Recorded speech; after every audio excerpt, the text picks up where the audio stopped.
Tonight on YouTube Live, we have Ben and Jerry's. They're being sued and they are also suing. Tonight, 23andMe may be selling your information. And the Smithsonian Institute, do they have a contract that doesn't allow them to accept the facts? And there's a zoo over there in London with a hippo. And we found a couple more monkeys. And we also have a really interesting story about a YouTube influencer. More stories like that tonight on Interesting World News. It's Thursday, November 14th, 2024. And this, of course, is Interesting World News. And tonight, Times of Israel is reporting that a lawsuit has been filed in New York over the hypocrisy of Ben & Jerry's. Let's examine the story. Ben & Jerry's naturally does not want to sell ice cream in Israel, not because they're anti-Semitic, but because they are dropping bombs in the Gaza Strip on children, and they want to protect the children. That seems reasonable. Further investigation has made people realize that Ben & Jerry's in itself uses children to make their ice cream.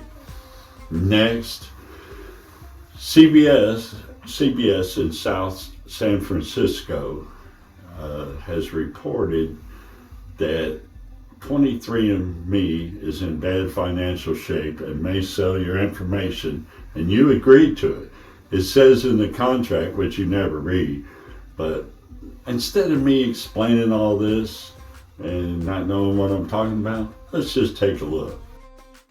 The DNA testing company 23andMe is facing serious financial problems and has announced major restructuring. But this is not just a business story, as 23andMe's most valuable asset is the sensitive private data it's collected from customers. So what happens if the company decides to sell that information? That's a big question. CBS News Money Watch correspondent Kelly O'Grady is here to explain. Kelly, good morning. Good morning to you. All right, so what happens if you are concerned that this company could sell your data? I know, right? It's a decent fear. Look, among other things, the company says it's reducing staff by up to 40%. So the focus there is the company's drug development division. Okay. So it wasn't performing well, so 23andMe is trying to refocus on its genetic testing business. But hey, this follows board member resignations and a stock price that has lost 98% of its value. So there are concerns that even with these efforts, the firm could have to sell.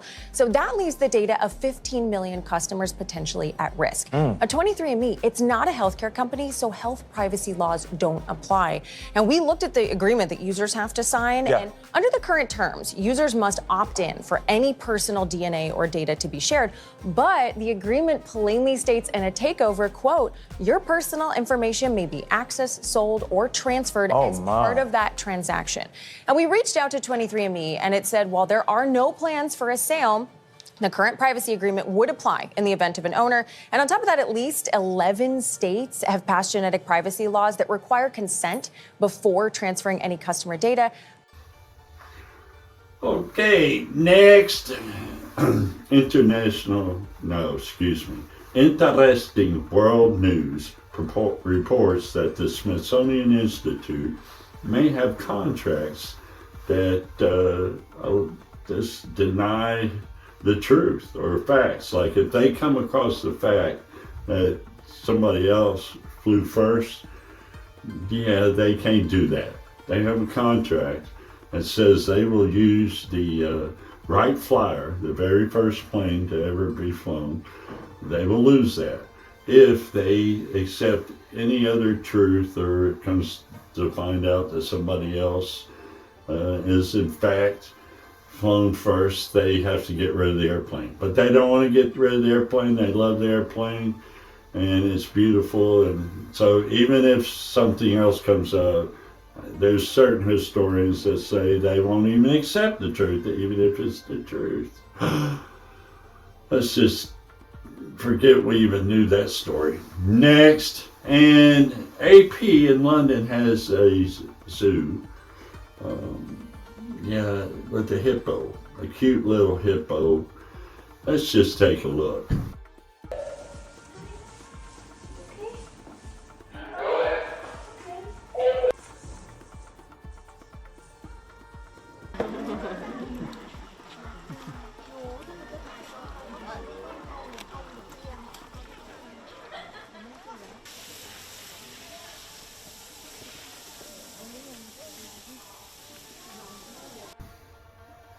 Wow, that was a great story. Next, WFMY in Yamasee, South Carolina. Notice I did not say Monkey Island. There's a reason I didn't say Monkey Island, because they're not on Monkey Island in South Carolina where they have virus macaques, all one word. Yeah. That's not where they are. They're in the continental United States, and there's still 11 missing. The 2 they found, first thing they ate, peanut butter and jelly sandwiches. They're all happy. And you know they can talk to each other, not telling their buddies, don't come in. I got all the PBJs myself. Oh well, what are you gonna do? Next, NBC reports that this great YouTube influencer, Marques Brownlee. Yeah, let's just take a look.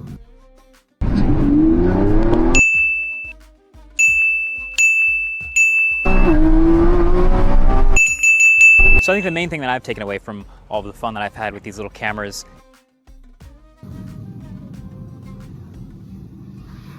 Okay, Marcus, I can see why your fans are pissed about the DJI thing.